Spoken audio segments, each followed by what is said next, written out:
We're on the Lord's team, the winning side, so raise your glass.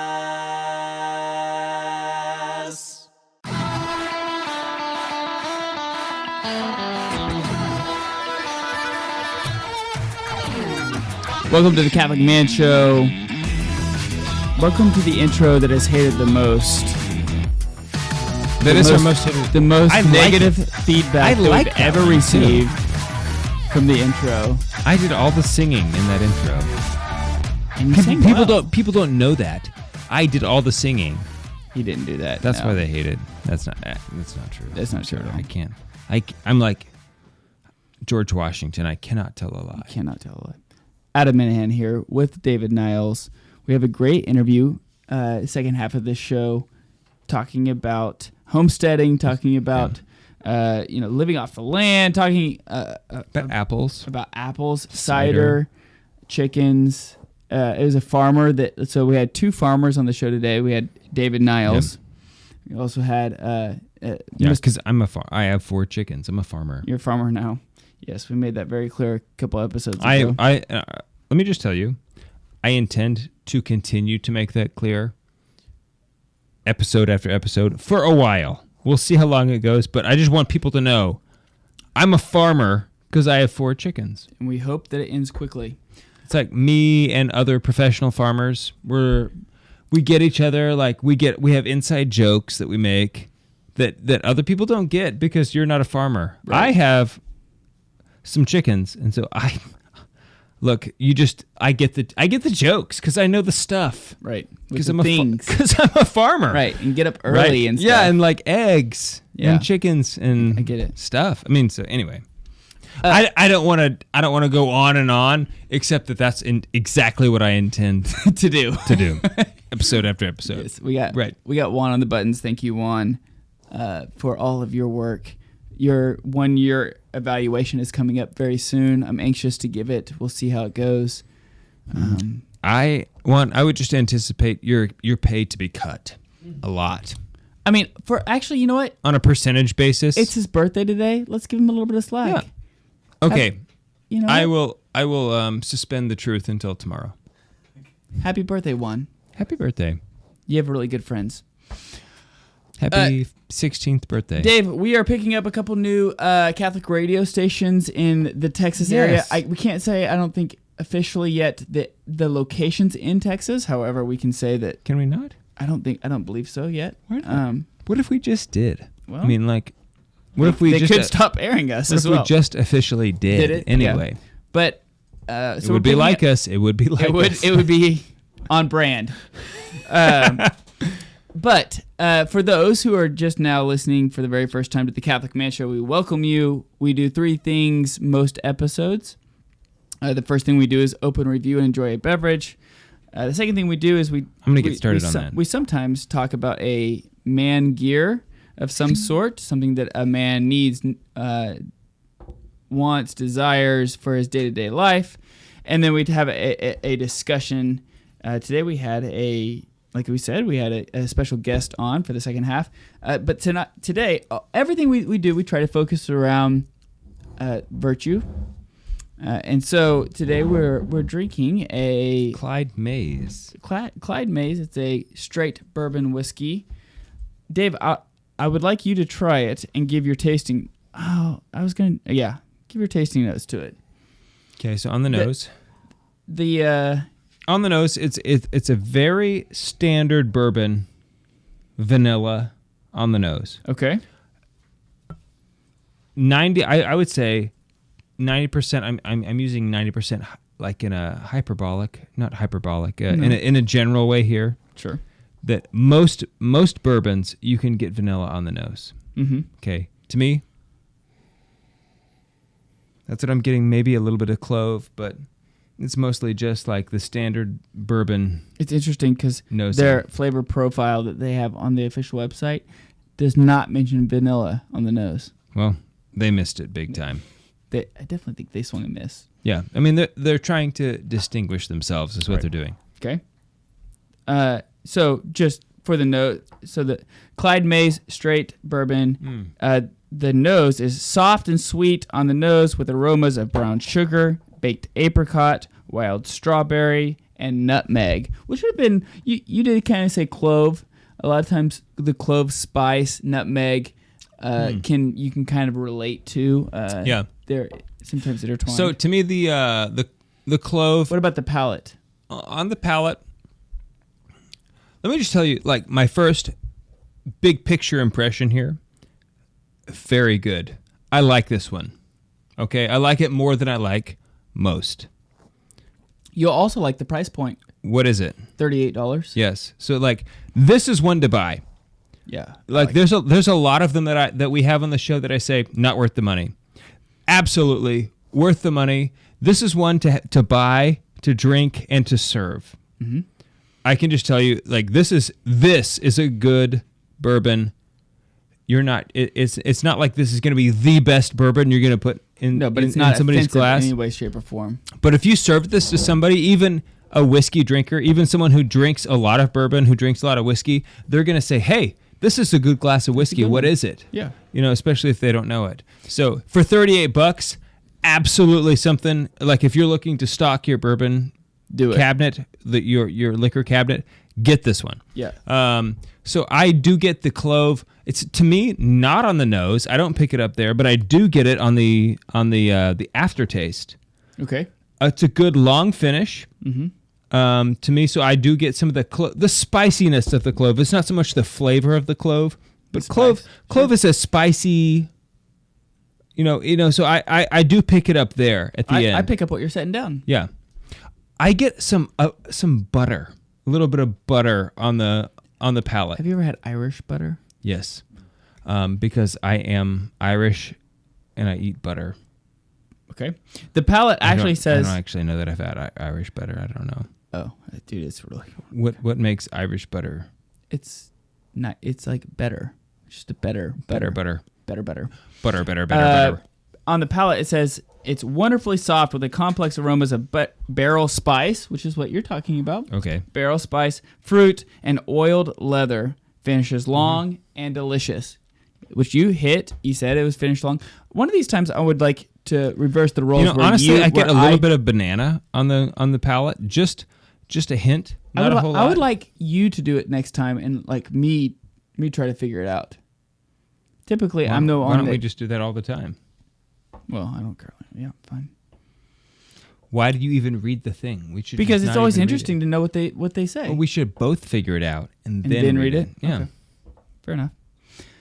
Dave, we're also. I've been practicing, bro. You're doing a lot better. Thank you. I feel like I would like to acknowledge it. Thank you. Yes, I do appreciate that. You're welcome. Because for a long time, that was the acknowledgement. No. Done. I was going to acknowledge you in that, like, you have done a good job for a long, long, long time, for like 4 years now. It's taken me that long. Okay, so I'm just, hey, bro, I'm proud of you. Thank you.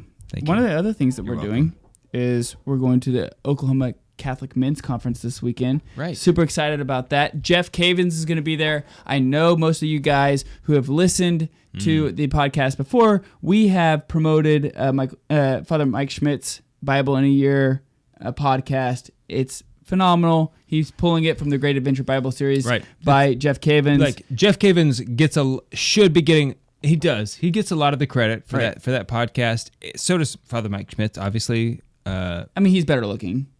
Father Mike Schmidt. I was trying to resist the temptation of saying that. Saying, oh, he gets so much credit because he's so good looking, because he gets credit for more reasons than that. Right. But he does. Also, we can just be honest. He's a good looking man. Okay. Yeah. But I am currently doing a Bible study on Revelation by Jeff Cavins. It is phenomenal. It's put out by Ascension Press. Mm-hmm. So if anybody out there is looking for a good Bible study to do, Jeff Cavins one on Revelation, it is very, very good. I've done other ones by Jeff Cavins that I haven't enjoyed quite as much as I am this one. This is one of his best ones, I think, personally. I've seen some other of Jeff Cavins' material. Jeff Cavins is a good presenter. Yes. I'm a fan. So knowledgeable. I'm a fan. But I will tell you that this one on Revelation Is the one to get. not Revelations. This is a pet peeve of mine. I just want to get it out there. If you say the book of Revelations, you're pet peeving me. That's what you're doing. I don't like it. The book is not Revelations. So glad I know this now. It's Revelation. There is no S. It's not plural or possessive. It is the book of Revelation. But we're going to the Catholic Men's Conference. He will be there. Yes. We'll be interviewing. I'm so excited to interview him. You're going to be interviewing him. And we're going to put the interview up for our patrons. Yeah. So you can go to patreon.com/The Catholic Man Show if you want to support the show. So, yeah. So we're that's this weekend. I'm really excited about it. I'm just also excited. A lot of tradition behind this conference, and so I'm really glad that we get to go. Me too. I was a little bit nervous because of the whole coronavirus thing. Right. That's what I was about to say. Like, I'm so excited to be able to see. People get nervous about it. I'm so glad it's happening. Catholic men all together praying. Right. Every time we go to the Oklahoma Catholic Men's Conference, what happens is we hear that there's normal outside of this. There will not be the same crowd. There won't not be the same crowd. Yeah, I mean, but, just full it's disclosure. Typically like it's not the same this year. 700 men go to. It's almost confession. 1,000. Well, no, 700 men go to confession. To confession. There's 700 right, yeah. confessions being heard. Men they're praying together. They're just in communion, loving the Lord, receiving His mercy, worshiping Him. Mm-hmm. Men need that. I'm so excited. It's going to be great this year to get back into that. So when we get back, we will continue our conversation. We're on the Lord's team. The winning side. So raise your glass.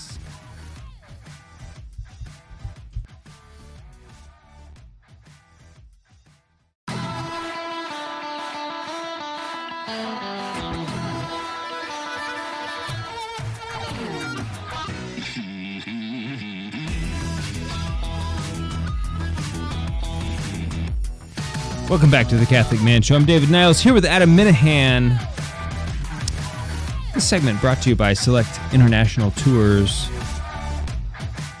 Go to selectinternationaltours.com/The Catholic Man Show and check out their selection, guys, because really they support our show.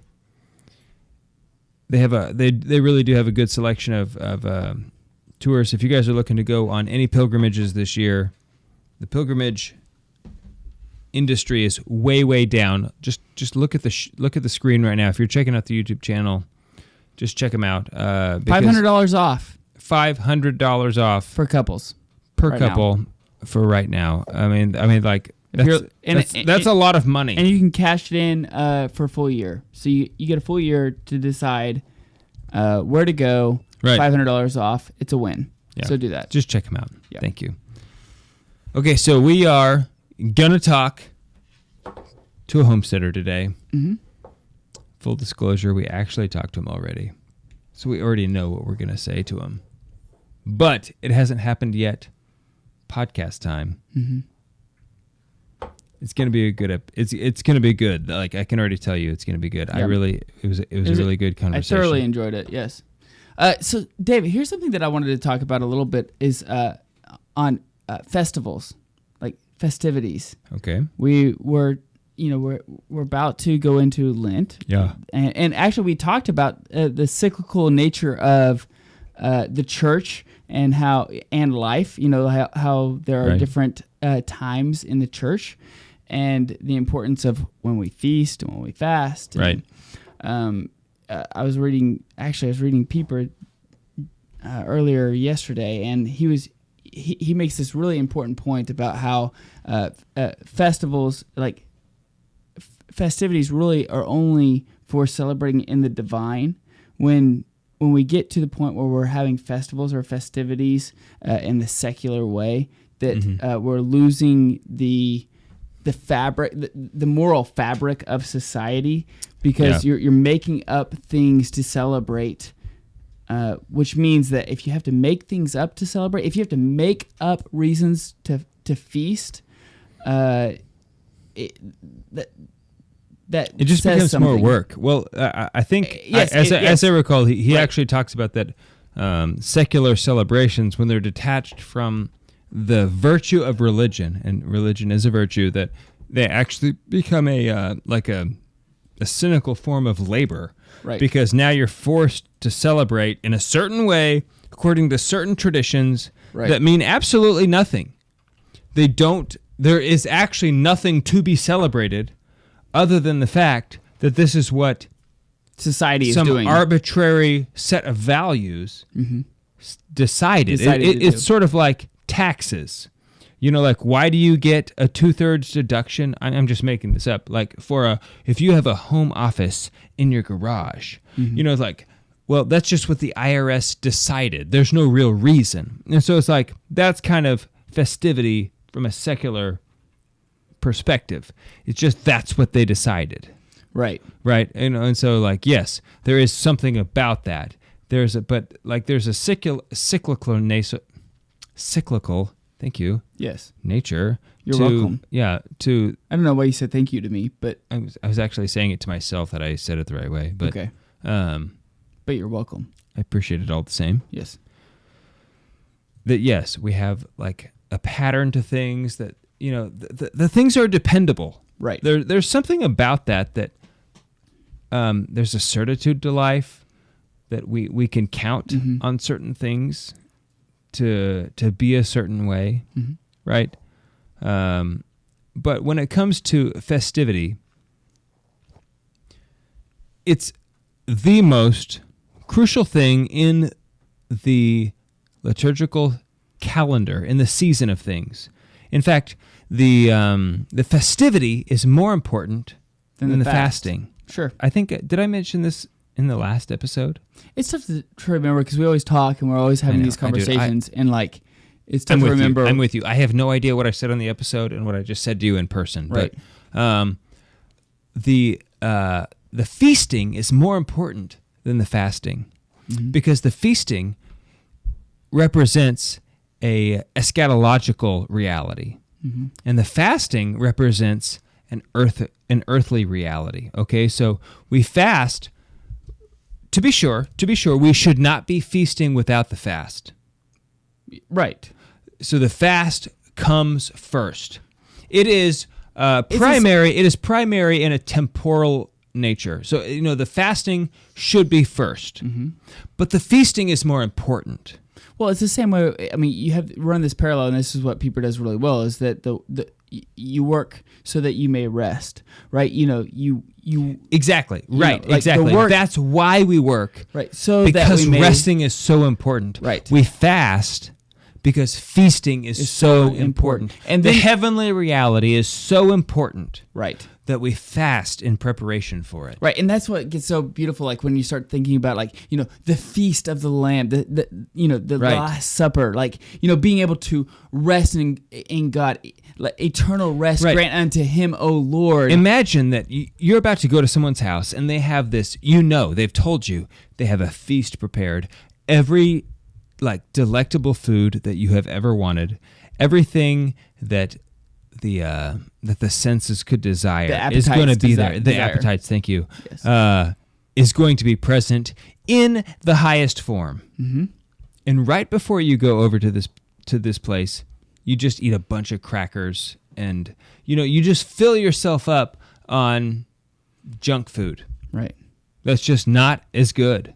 Right. So when you get to the feast, hypothetically, let's just say mint chocolate chip ice cream. no, that's not what we're talking about. Oh, sorry. No. Okay, so I mean, mint chocolate chip ice cream is going to be one of those things at the feast, and you know it. Don't even try to pretend. But let's just say that before you get there, you eat a bunch of just mediocre Right. junk food. I mean, it's not necessarily bad, Right. but it's just mediocre. And so when you get to the feast, you can't even feast Right. because you didn't fast. You see, that's what I'm saying, is that's what the church is saying, I think, too. That the fast is a way of preparing for the Ourselves. feast. Right. Right? And it's not just about fasting. It's about all kinds of discipline. Mm-hmm. It's about all kinds of, The asceticism. ways of preparing the senses, preparing the appetites. Mm-hmm. for the feast of heaven. Right, and if you're a man who can't control your appetites, then you can't give yourself to others. You can't love sacrificially to somebody else when your appetites are controlling you. Like I think you actually said that. You said that in some form on our last episode at the Seek conference. I'm not sure if it was recorded. Yeah. Yes, I was going to bring this up again. I'm glad you're doing it now. I'm not sure if it was recorded or not, but it could have been in between. But you're right. It was between segments. Right, but you had mentioned when a lady asked, what should I be looking for in a man, like who I should be marrying, and you said very quickly and abruptly, and like when you first said that, I was like, oh man, that was intense, and then I started. I wanted it to be startling. You had, and it was effective. But you said like if a man, never under any circumstance marry a man who can or will not fast. Who can't fast for you? If a man cannot fast for you, if he can't fast at all, I think is really what I said. If a man cannot fast, he's not worthy of being your husband. If he cannot say no to himself, he will never, ever, ever, ever say no to himself for you. Okay, and so learning to fast is a part of the discipline of masculinity. Right. So for all of you men in the world, if you cannot say no to the mint chocolate chip ice cream, Adam, as you brought up, because it's trash. Mint chocolate chip is delicious. It's trash. But if you can't say no Adam, to it, what would you know about ice cream anyway? If you can't say no to the mint chocolate chip, regardless of how delicious it is, then you are never going to be able to say no for other things that are harder to say no to for greater goods, because you can't have that sacrificial love that Christ is calling you to in marriage when he says love her as Christ loved the church, which he died for the church. He laid down his life for the church. He shed every single like droplet of blood for the church, the whole thing. And you're not able to do that if you can't deny yourself, which as we're going into the penitential season and we're discerning what we should be giving up, what we should be sacrificing, the almsgiving that we should be giving in this season, which should look different than the other seasons throughout the year. Yes. We need to be reminded that we have to subdue these appetites that we have. And let's be honest, a lot of times it's in today's world, we have very good food. We have very good drink. We have very good, a lot of things that appease the appetites in today's world. And so it's easy to take advantage of these common things that we have. That's why Exodus 90 is so good, right? Like you take away hot showers, you take away all of the finer things in life. And you do that not for in and of itself. You're not Marcus Aurelius here, where you are denying it for we're not masochists, right? We're not doing that. We're doing it. It's not like we like to suffer, so that we may enjoy it for its goodness. Right. That we may. It's the very fact that we don't like to suffer that makes the suffering valuable, right? So let me ask you this, and we're recording this a little bit ahead of time, but what are you going to do for Lent? Have you decided? Do you think that's an appropriate thing to ask? It's not appropriate to ask anybody, but you're my best friend, and and it's only like a couple people that watch the podcast. I'm actually going to do Exodus 90. That's what I'm going to do. I'm doing Exodus 90 for we can do it together. Yeah. We can be. Will you be my anchor? Best buds. All right. When we get back, we'll talk to Michael about homesteading. It's a really great really great interview. Make sure you tune in. We're on the Lord's team. The winning side. So raise your glass. This segment of The Catholic Man Show is brought to you by The Catholic Woodworker. Go to thecatholicwoodworker.com for heirloom quality home altars, crucifixes, and rosaries. It's also the only place where you can get the official rosary of The Catholic Man Show. Type in promo code TCMS for 10% off all purchases. TCMS for The Catholic Man Show. CatholicWoodworker.com. You remember the ELO song, Don't Let Me Down?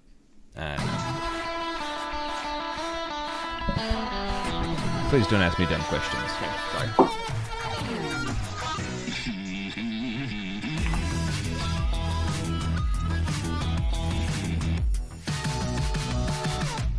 Welcome back to the Catholic Man Show. Sitting here with David Niles, Juan Posada on the buttons. We have a special guest in studio that we will not name, but he is praying for us and all who are listening to the Catholic Man Show currently. We have a very special guest, as we promised. A guy that I have been following on Twitter. Not that I've been following. That would sound very awkward if I said like stalking on Twitter. That I've been stalking. But a guy that I have followed on Twitter for a long time, and I'm very excited to talk to him today. Michael Guidice. Thank you so much for hanging out with us this evening. It is going to be a lot of fun because we have a lot of questions for you. Happy to be here, guys. Okay, and Michael, go ahead and give us the Twitter handle so that way people can follow you on Twitter in the event they would like to. What is the handle? I think it's Michael TG09 is the handle. Yes, I just looked it up. My username being Michael Thomas of Sharon. So one of those two will find me. Excellent. And so you are a homesteader. Yes, sir. Up in upstate New York. Yep, about an hour due west of Albany. And we're settled right in between the Adirondacks and the Catskill Mountains, and in between is the Schoharie Valley, and that's where we find ourselves. Let me ask you this. What is the temperature right now? You're going to quiz me. I don't know. I'm not close to the thermometer, but that's okay. Just It's cold today. It's been cold the past little bit. I think we're suffering through the same cold snap that most people have been suffering through around here. The snow hasn't melted in quite a long time and just keeps on piling up, and it's over the tree guards at this moment, which just lets me know that it's been cold for a long time. That sounds like a lot, yeah. a lot of snow. Yeah. I will tell you though, right now, this is Oklahoma. Okay, so we don't get the same. The current key personnel time and temperature is 0 degrees. The feels like whatever they call that, -11. For us, this is like panic. This is like this is panic mode. Panic. It's time to panic. You know how like they say there's never a time to panic? We all decided this is it. And we're going to do it. We're panicking. But don't panic. But still surviving, really. Yeah, we'll be all right. Yeah. So you also make cider. I'm interested in maybe you can tell a little bit of your backstory, but in the process of like how did we decide to make cider? Maybe what even is the process of making cider? I think that would be a good like fun thing to talk about. Like how do you make cider? Yeah. So it's a good place to start because my homesteading grows from cider and not the other way around. Really? Me and my wife were small business people. We lived in Albany for about 15 years and ran a variety of businesses. And every holiday time, me and a buddy would make cider, right? We live in upstate New York, and we'd set up a carboy and fill it with some juice from a local orchard and make some cider. And maybe sometime about a decade ago, we both were like, hey, maybe this is something we could do on a bigger scale. And so that one carboy turned into 2, and then that to 3, and then that to 4. And then before you knew it, I had like the first floor of my house was like a tiny little, cidery. And we were passing quite a bit of cider. And then my cider pursuit became focused, right? I wanted to make something really, really, really, really good. And I started to get interested in controlling the blend of apples that went into my cider. And so I would kind of go around to all the different orchards and find the ones with the most interesting apples, ones that lend themselves to cider making. And then finally came to the conclusion that, wow, if I really wanted to control the blend in my cider, well, I'm going to have to grow trees. And so we began at that point. We were living in the inner city. I was working. Tough to grow trees in the inner city. It's really tough. It is difficult. It can be done, but it is difficult. Right. You have to have big pots, really big pots. I was working as a paramedic for a while. My wife ran a pet service business, and we saved up our money and for a couple of years and started to look for more land outside of the city. And we looked for a long time, and then finally we looked west to a little town called Sharon Springs and found a beautiful colonial homestead that was built in 1799, which I sit in right now, and Wow. went to for a visit and looked at it and fell in love instantly and said, okay, that's where we're going to do it. We got right home and wrote the owner a letter describing to him, hey, we have this idea. We really want to, plant cider apples on this land. And then he accepted our offer. And shortly after that, we moved out here. So moving out to our farm in our first pass we were conceiving of it as like this business venture where we were going to grow a bunch of cider apples and have a big cider business, and that was really the thing that pushed us out to the land. So cider is really truly the genesis of our return to the land. So to talk a little bit about cider comes from English and French tradition. There's Spanish tradition in cider making, and there's German tradition in cider making. But the English and French tradition of cider making is really what inspired us. And in those regions, traditional cider, the apples that are grown are called bittersweet or bitter sharp apples, and they're apples with high tannic value. And these apples aren't really grown in the U.S. In fact, during Prohibition, a lot of these apples were cut down because they're not good for anything besides making alcohol. And so my new favorite apples, though, I will tell you.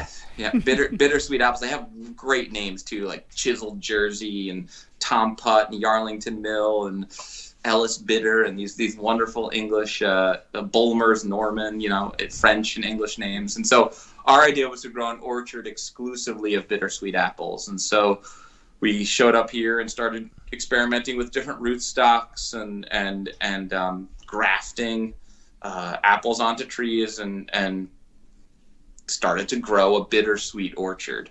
And as that process unfolded, I was called more and more to traditional cider making. We visited England at one point and kind of went around and spoke to other cider makers.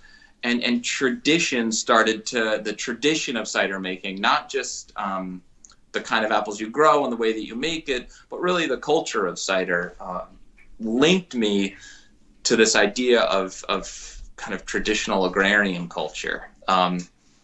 And from that, we started growing, keeping a bigger garden and incorporating farm animals, and kind of deviated. At this point, the deviation starts to begin from we're here to have a cider business to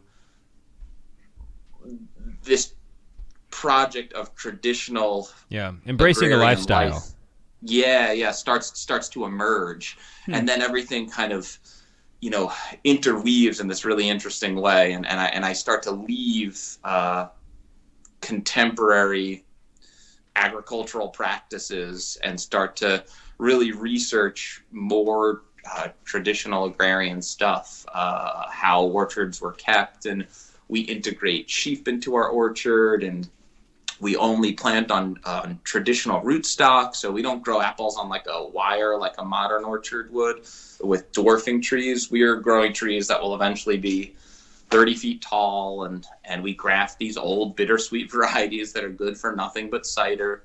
And so our farm started to take like a much different shape than being like a business with quick and easy ins and outs and profits and losses and stuff. It started, something else began to emerge. And from that, we began to homestead. As those things kind of developed, like one good thing kind of led to another. We were afforded, because of the business that my wife was running, her pet service business kind of morphed into a dog boarding business. And I had apartment buildings that I had fixed. So we were kind of afforded this chance to just be on our land together with our family and really be on the landscape in a way that I think is unique to much of the modern experience. And so hey babe, no, it's okay. Jenny is tending to the fires and everything while I have a conversation. Do this is typical. Interview, so, Yeah, no problem. She deserves a round of applause. Absolutely. So that's what emerged for us. And so that developed into us kind of embracing a very low tech orientation, and then lots of readings, right? So we had this time to be on our farm. Not only would we garden and plant trees and care for our animals, but both of us would read and talk all the time, and a real pursuit of kind of knowledge and reading emerged in both of us. And of course that leads us eventually to, the bigger questions, right? And any pursuit of knowledge kind of leads you eventually to the deeper questions. And in the wrestling with those emerges all kinds of answers. Yeah, it's a deep dive, right? As soon as you start getting into these kind of questions, you realize the beauty of the church and how no matter how far you go down the road never ends. It is always just full of more and more beauty and more and more knowledge that you get to dive into. Yeah, Michael, we're up at a break. Are you a full-time homesteader, or do you have is this what you do for a living, or do you have another job? So for Oh no, go ahead. Oh, okay. For 8 years, I was able to be a full-time homesteader on the farm, but the pandemic changed that. So I work full-time now off farm. I was our no one's boarding dogs anymore, and so our financial situation changed. And as the man of the household, you have to adapt. In order to keep this farm, I was forced to go off farm to work. So now I work full time off farm for a construction company. Awesome. Okay, well, we'll be right back with Michael here. Yeah, we'll pick this back up on the other side of the break. We'll be right back. Sorry, Adam asked you. I asked you a question. I didn't realize that it was as deep of a question as what it was. That's a bummer, man. No, about the pandemic. It's the worst. It's been. I would imagine it's particularly bad in New York, honestly. Yeah, it's really interesting, right? It's the things that try us the most that blessings emerge from sometimes. So my on the surface, I'd be like, oh, the pandemic was so rough for us. We lost all our income. We made no money for a year. It destroyed our small business, And then at the other side, it worked a really amazing process for our family, and kind of a reorientation of what we're doing and how we do it, and a settling of ourselves in this particular way that's been a real blessing for us. So it's that thing where suffering causes you to kind of sharpen some of the ways that you might be, and a better self emerges from it. And so that's definitely what's happened for us in the pandemic process. But like for so many people, it wasn't an easy gauntlet to run. Sure. Can you grow apples in Oklahoma? I'm not sure. I don't know. You might be in a better. I think the answer to that is if you drive around and look around. Are there apple trees? I mean, there you are. Guys would be able I'm pretty sure you can. Yeah. Can you draw? I just didn't know, because if you can. The monks grow. They grow apples. They grow apple trees. I don't know if they grow the right. If they grow these kind of apples. Yeah. Let me just tell you, Mike. If you can grow apples in Oklahoma, you should move here and grow apples here. Just totally get out of there. Let me just tell you, people would still be buying your cider here in Oklahoma if that's where you were. I don't know how what your distribution channel is. Probably hard to. I don't actually, because of New York's really intense regulations. See, we don't have any of that. Yeah, we totally don't have any. We talk about it often. We've been called to a landscape that challenges us in quite in many ways. But yeah, so I the thing with growing apples on traditional stock, the way that I have, is that I'm 8 years into a 15-year process.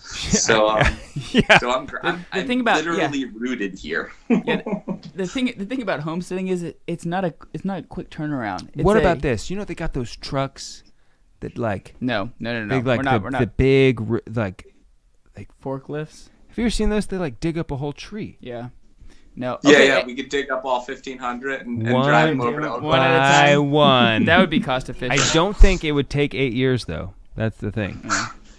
Although Right. half of them might die. Okay, so Michael, we got like 12 minutes, and then we'll have a little bit of time afterwards to continue the conversation for a few minutes. We understand that you also, are It's past, it's late over Past where you your, are as well. So usual bedtime. we will make sure to focus on in this segment on New York. some of the practical questions that we talked about, and then how spiritually it has affected your family and your children and you as a father, and so on and so forth. Yeah, definitely. Yeah, I mean, I think that we have a lot of listeners who are curious. I don't know that they're contemplating homesteading, But they're at least. but I think that they interested are in like what you're definitely doing. interested in it. So Yep. Yeah. Yeah, I'll try and be more succinct in my answers. Like I said, I have a slow mind, so sometimes I can just kind of walk and ramble. So I will try and help. If you need to interrupt me, that's fine. no. Do you have any pigs? I don't. I just particularly steered away from pigs. I try and focus on things where the nutrient cycling to grow the animal is all contained within my farm. And so pigs would either cause me to grow a lot of grain or import grain from an external source. And so I try and work with animals that can just exist on the grass cycle here. What if you got a cow? That would be great. We Then you could feed the pig with the cow. That is possible. You're thinking here. Yeah, I am. that is possible. Well, I'm not actually thinking. I just know somebody else who does that. So Yeah.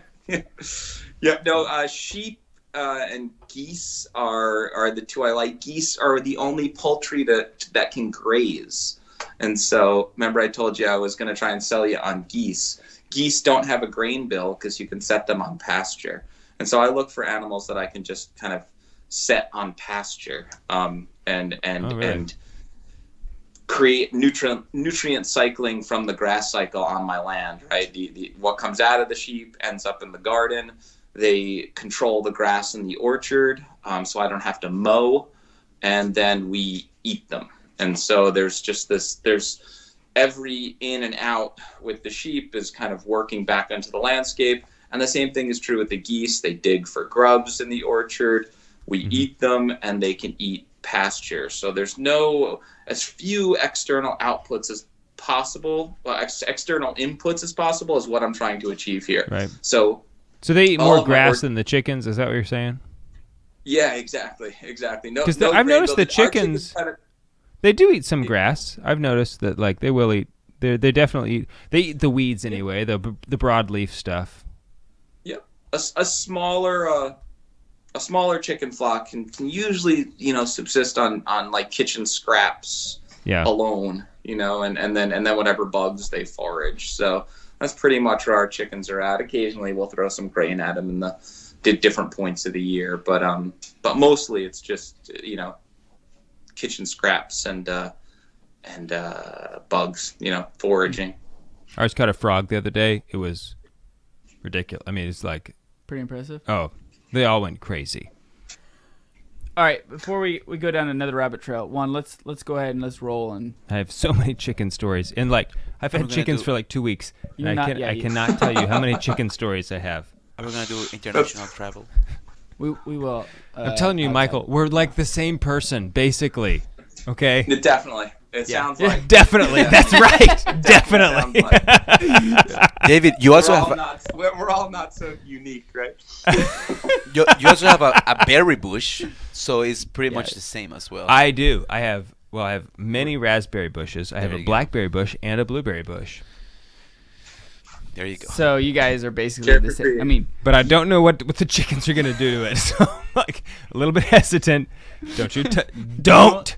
Chickens, do not eat my. You might end up looking more delicious than you do at the current moment if you don't. I'm just saying. They wiped out my tomatoes one year, so they earned themselves a higher fence.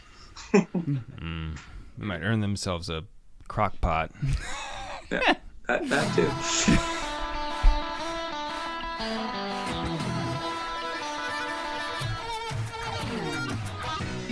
Welcome back to the Catholic Man Show. I'm David Niles, here with Adam Mahan. We are joined today by Mike Guidice. Mike, does your farm have a name? What's your Brick House Farm and Orchard. Brick House Farm and Orchard? Okay, so you're making what I would maybe I would say like some of the best cider around. I'd like to think so. Yeah. We have to get you a bottle first. So it's not like you're just taking Mott's apple juice and putting organic apples into it and leaving it on your counter for 5 days. No, it's a little different than that. It's a 55-gallon wooden barrel, and it's bittersweet fruit. So Okay. it's all apples specific for cider making. Do you make your own apple juice? Because I know that you can just take apple juice and put organic, unwashed apples, and kind of get. You can make cider that way, but I'm guessing that you're doing something more than that. No. That's it. I'm following God's plan. God's plan for all apple juice is to become hard cider. So There you go. I just allow that to happen, and that's it. So no, it's funny. I feel like any crafts person goes through phases of lots of intervention and techniques, and then eventually like an elegant pattern arises where they do less and less and less. They just know what that less is better and better. And so the same is true with my cider making. I do very, very little now except set up just the right parameters. I don't use any additives. It's nothing but juice. Nothing but juice in the barrel at all. So, are you guys making it year round? No, it's just winter one time. and summer, or no, just one time a year?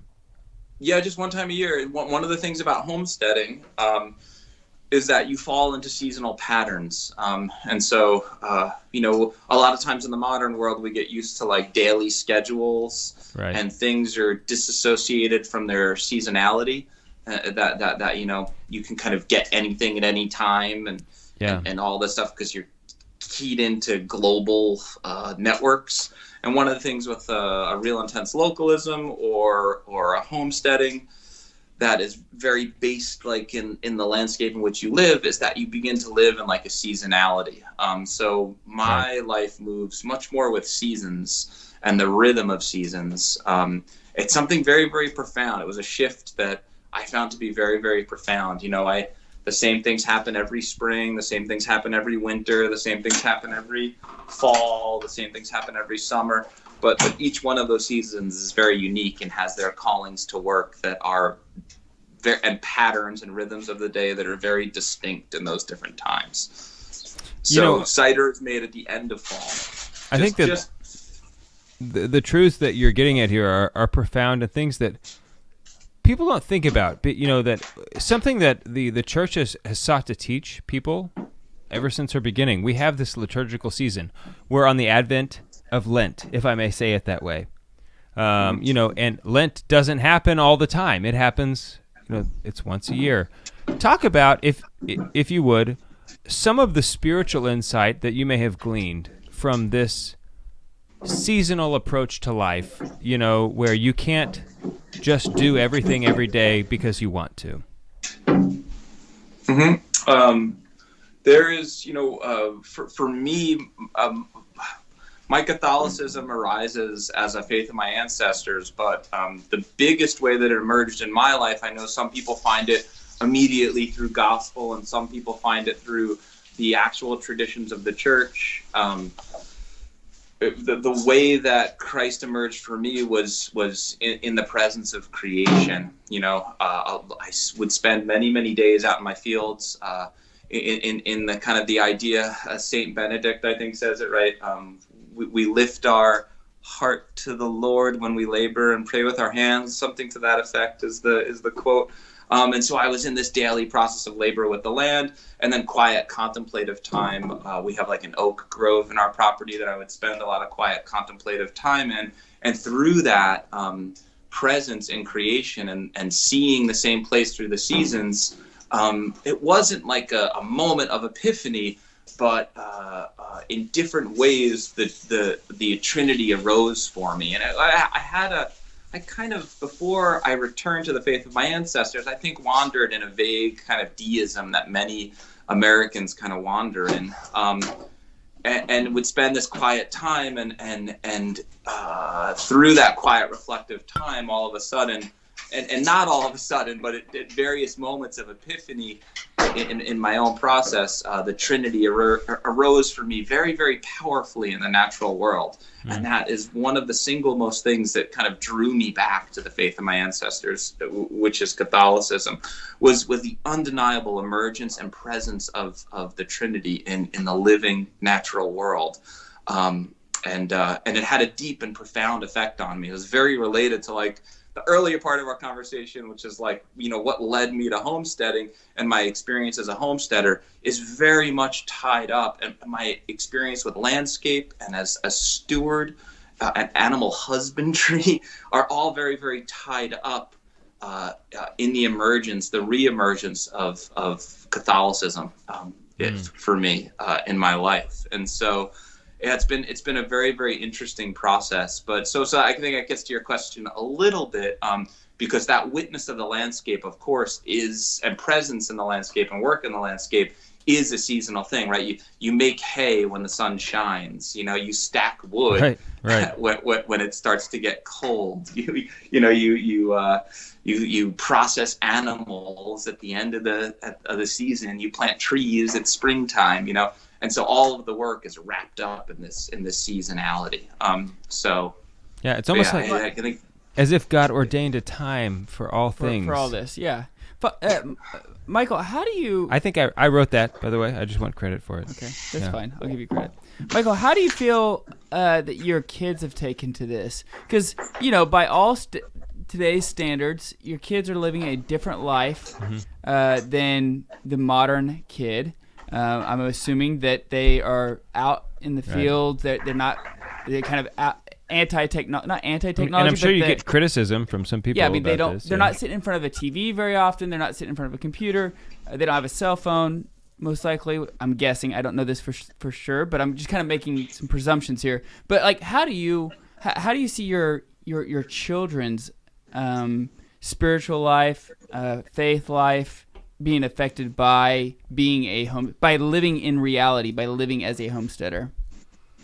I mean, my kids it's interesting when you're raised in something. I don't think when something is normal, it's not profound, right? And so it's not like my children are almost like saved the revelation of coming to the idea that our bodies are made up of the landscape around us, and in that is this miraculous communion with all of existence. That's just kind of like how they live, But I also don't want to paint a picture like my kids don't. My kids have screen time. They have their Friday and Sunday screen time moments where they Your get to watch kids their still movies. like video games and movies like everybody else's kids?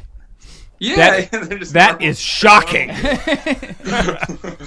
But at the same time, they might 4K for a day with me, or they might understand the slow fermentation of cider, or how to see what a tree needs and listen to that, but it's just common course. It's like woven into the fabric of their experience. So beautiful. It's interesting for me to witness that, I see my kids sometimes, I come from I don't come from an agricultural background. I come from a suburban experience. And so, it was a very, very modern experience. And so I was disassociated from where my food came from. I was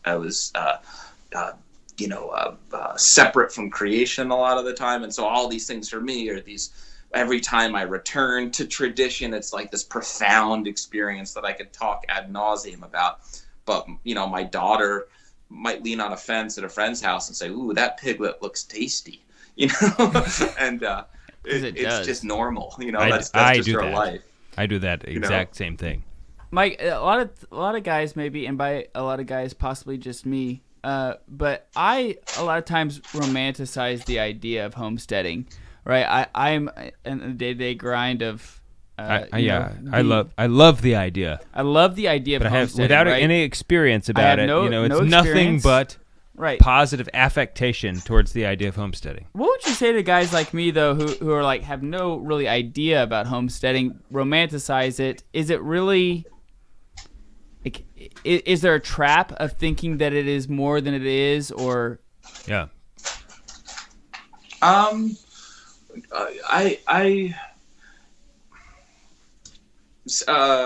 sensing a no. I'm sensing that you're saying no. It's everything that's great. I wouldn't say no. Where I think the trap lays is that people think that they can't connect to creation. In a profound and deep way, that they have to put it off and be a homesteader.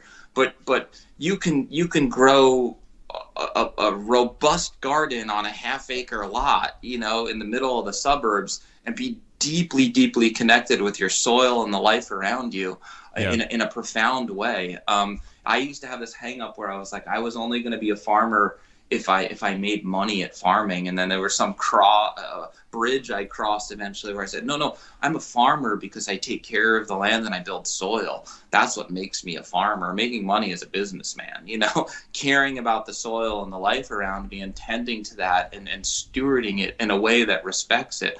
That's what makes me a farmer. And that can be done at almost any scale. And so my thing would be that it's not, don't put off. I think the romanticism that you might be feeling is the idea that it's far away, that you have to commit in some, really intense way to become a homesteader. And what I would say to men, young men, and anybody really is just there's opportunities in your life to follow the practicalities of your life to the point at which you're responsible for them and engage that responsibility. If that's too wordy, to know where your food comes from, to care about that, to make small steps towards responsibility to that, and you can have profound, deep connection without being a homesteader. That's beautiful. Great. Yeah, beautiful. Michael, we're gonna pick this up on the other side of the break. If you're listening on the radio right now, go to our YouTube channel. You can check out the rest of this conversation with Michael. We are on the Lord's team, the winning side. So raise your glass. Okay, cool. Michael, I have probably the most important question of this entire episode is that if someone is discerning homesteading, do they first need to discern the beard?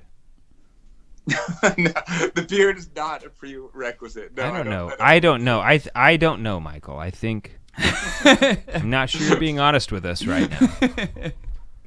I have my suspicions that you were clean shaven. That was actually a good question, Dave, because if the people who are have you ever seen a homesteader without one of those? Let me rephrase. Have you ever seen it? I have not. The first part of your question was actually really good. If you're discerning homesteading, I know, people, because it is something to be discerned. Yeah, you discern homesteading. What are the? I will tell you one time. This is a 100% true story, and it is. This is not a joke. Usually, when I say this is a true story, it means it's a joke. This is not. I was on a plane I was waiting to fly home, and in the terminal with me were these Franciscans, priests, and I was talking with them. I actually got out this book I was reading in front of them, just hoping that they would come talk to me, and it totally worked. They did come talk to me, and so I was talking to them, and then it turned out I was assigned seating right between them. It's on my left was a Franciscan, on my right was two Franciscans. The CFRs. Yeah.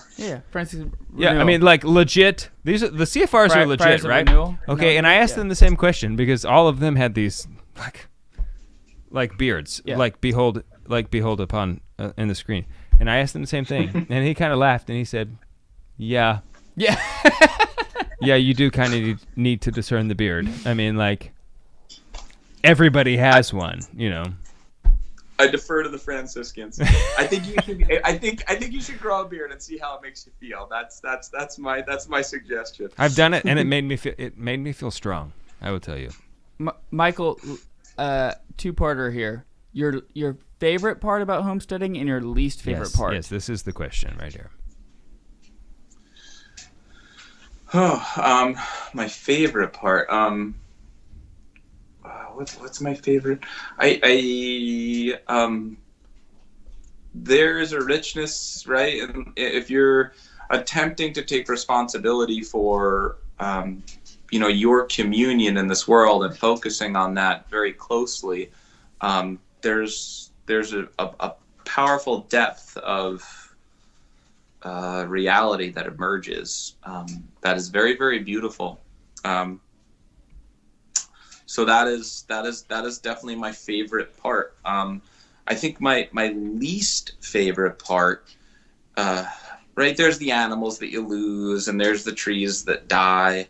But I think my least favorite part of it is as I do that, as I, in my personal life and my family, this richness and deepness of experience with the landscape and responsibility to our communion emerges, to actually witness how in the modern world, how much it's forsaken and how much it is not regarded and how many people are departing from that and how much the modern world presses people to depart from that is painful.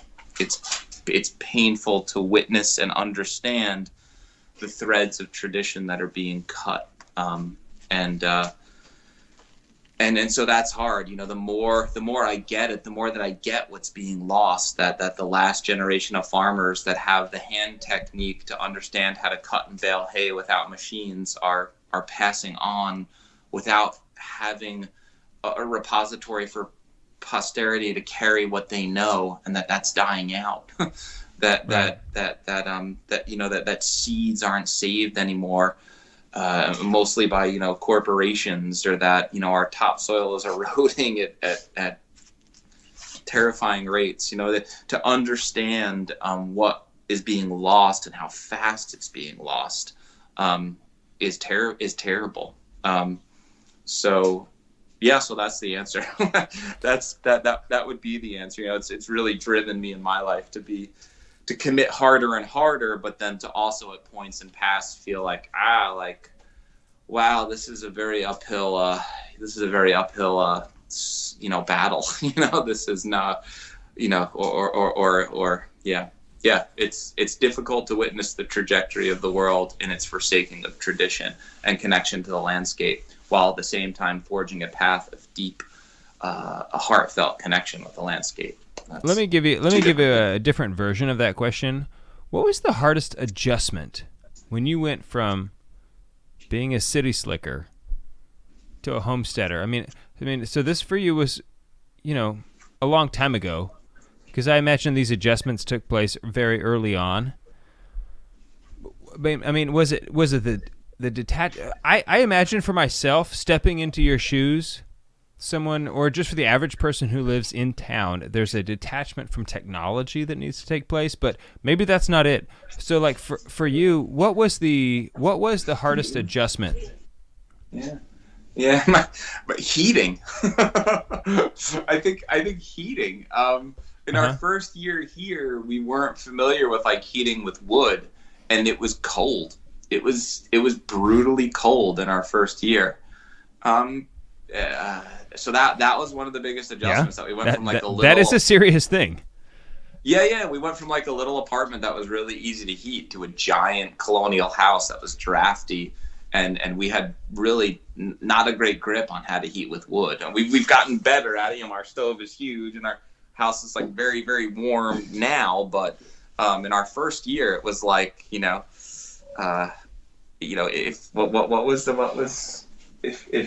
what was the thing? We all freeze and die. I don't know. Yeah. We really impressed. Yeah, if we don't chop wood, we all freeze and die. So yeah, that was an adjustment. That was definitely an adjustment. We heat exclusively with wood now, and our house is toasty warm. But to get good at it was a while. And there's you have to. And you mentioned that your wife was tending the fires just a second ago. I mean, it's it's work to do that.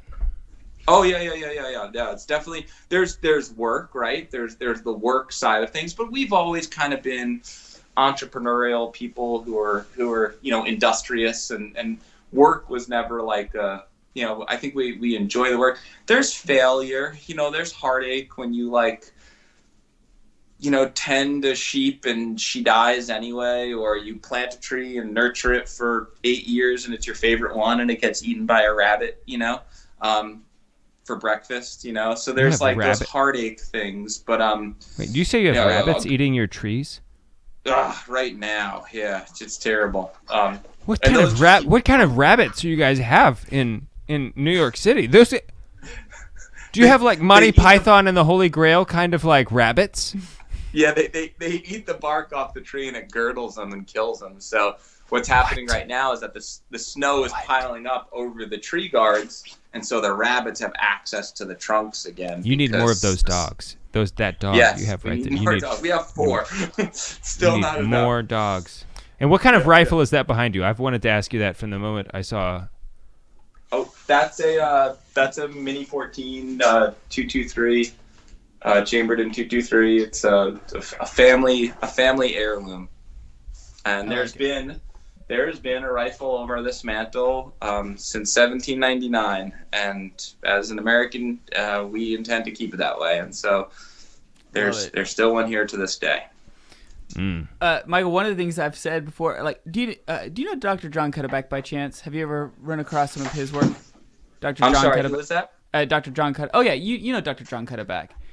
Yes, I do. Yes, yeah. Of course he knows. Yeah, you sent me an of course he knows article. Yeah, of Dr. course. Cutterback. Yeah, like that's a silly question. One of the things that I There's told no homesteader in the country that doesn't know Dr. Cutterback. Yeah, right.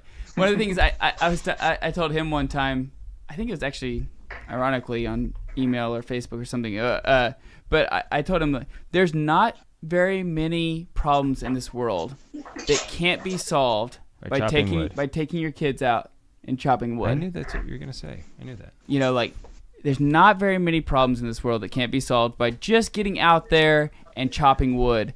And a lot of it has to do also with just like being a servant. Like each family member has to be a servant to one another, and I think that probably has to be even more so as a homesteader, right? Like everybody has their responsibilities, everybody has their chores, and we have to make sure that we do this together. Have you seen that? Like, is that the case, or what are your thoughts there? I'm sorry, it is loud and I'm struggling to hear a little bit. There's no better place to understand yourself and your responsibilities than within the order of your family and your home.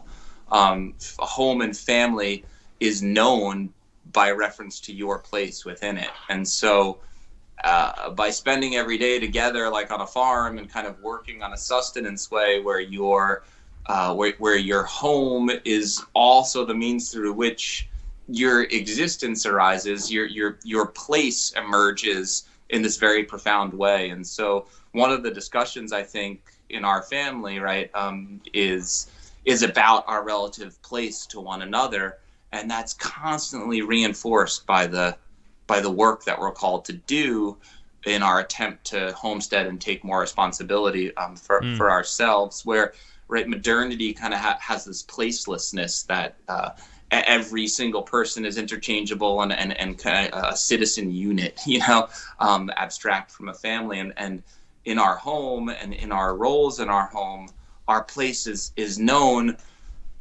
by who we are, and that place is very, very important. And so, I don't know, I'm maybe drifting from your question a little bit, but that works on our family quite a bit. So my role as a father, and my wife's role as a mother, and my oldest son's role as a son, and so on and so forth.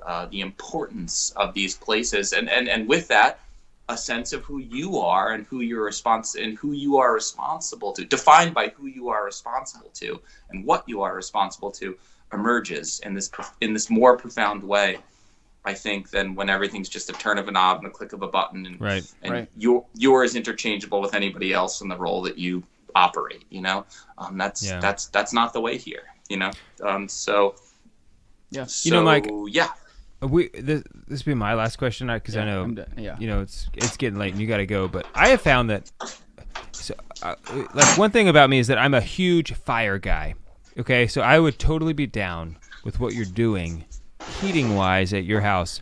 In the winter, I don't exclusively heat my house with wood, but when I light a fire, I do turn off the heater, and I am able in my fireplace to heat the entire house temporarily with just the fire.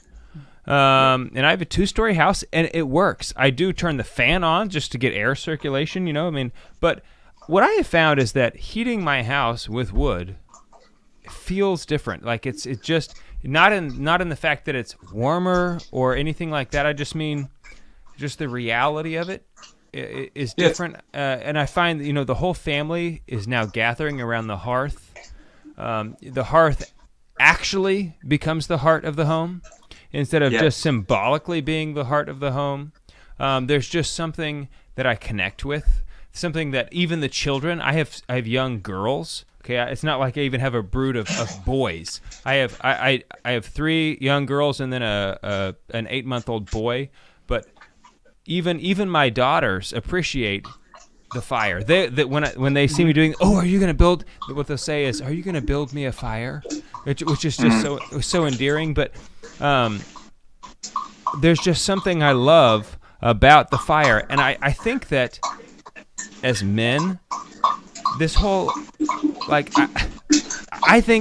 know that this sounds ridiculous, but there's something about the return to chopping wood is like a return to authentic masculinity.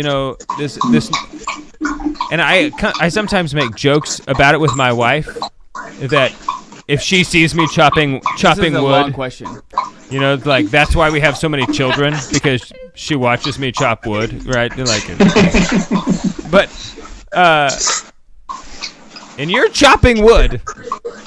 Have you learned any lessons? I think to speak to what you're speaking to, I think, is that when we return to these longer standing patterns in human life, whether it's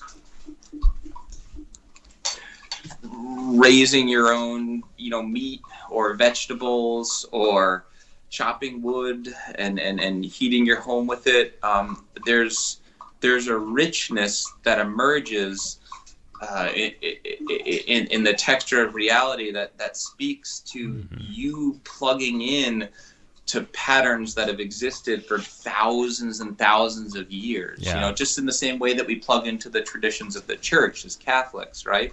You understand that those traditions encompass knowledge and understandings that far surpass anything that you could hope to attain in all the years of your life and study, right? I think the same thing is true when we engage in patterns like the ones we're talking about that are more timeless. Growing your food, pasturing animals and processing animals, fetching water, carrying and stacking wood, chopping wood, all these things. A richness. I think it's why a lot of men connect with hunting, right?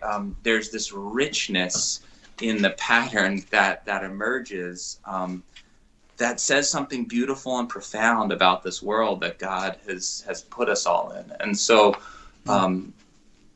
there's something about connecting with those things that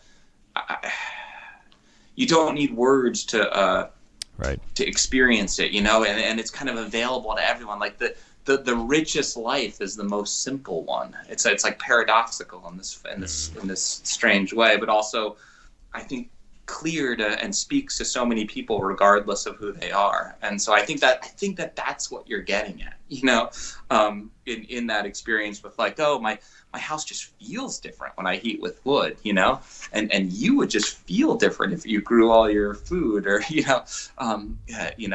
or carried your water, or built your house, or if you engaged in these more timeless patterns of existence, where when we engage in more modern process that is maybe highly technologically dependent, or these things that don't have that same richness of tradition and pattern behind them, there's a depth of existence that's lost. Yeah. And I think inconvenient things are better than convenient things. Yes. That's what I've learned. Yes. Limits and boundaries are very, very important. Yes, inconvenient things. Wendell Berry says it in this beautiful way. The impeded stream is the one that sings, right? Which is just a beautiful way, I think, of wow, that is beautiful. framing it. And it gives the opportunity for gratitude to grow, right? It gives that the opportunity for gratitude to thrive when you have to do it that way.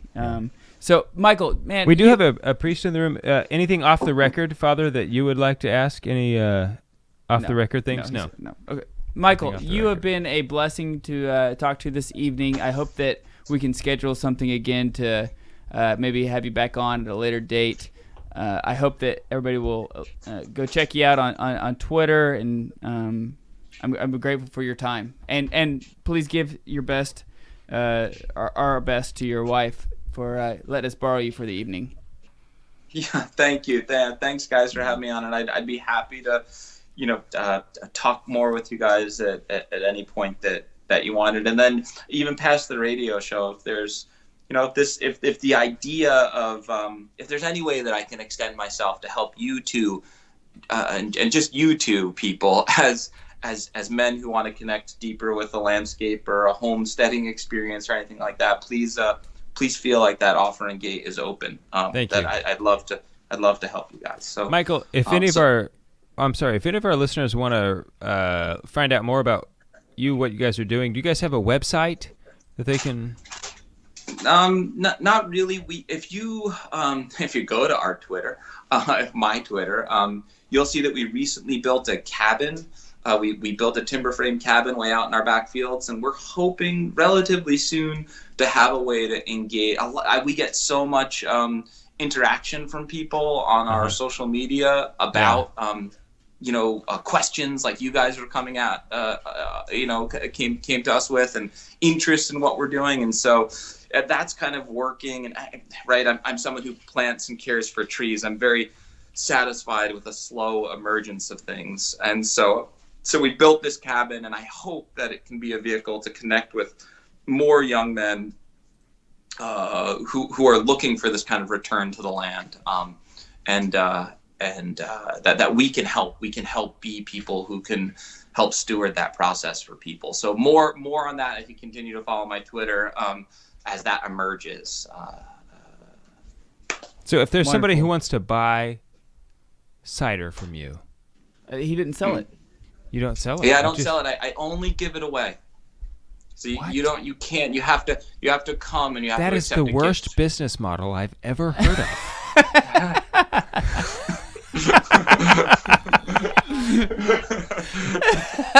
Yeah. I love it. I'm coming to visit. Yeah. There you go.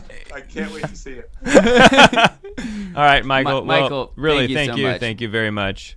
You're a blessing. Cheers, I appreciate guys. it very much. God bless you both. Yes. God bless you. Talk to you soon. See ya. Bye-bye.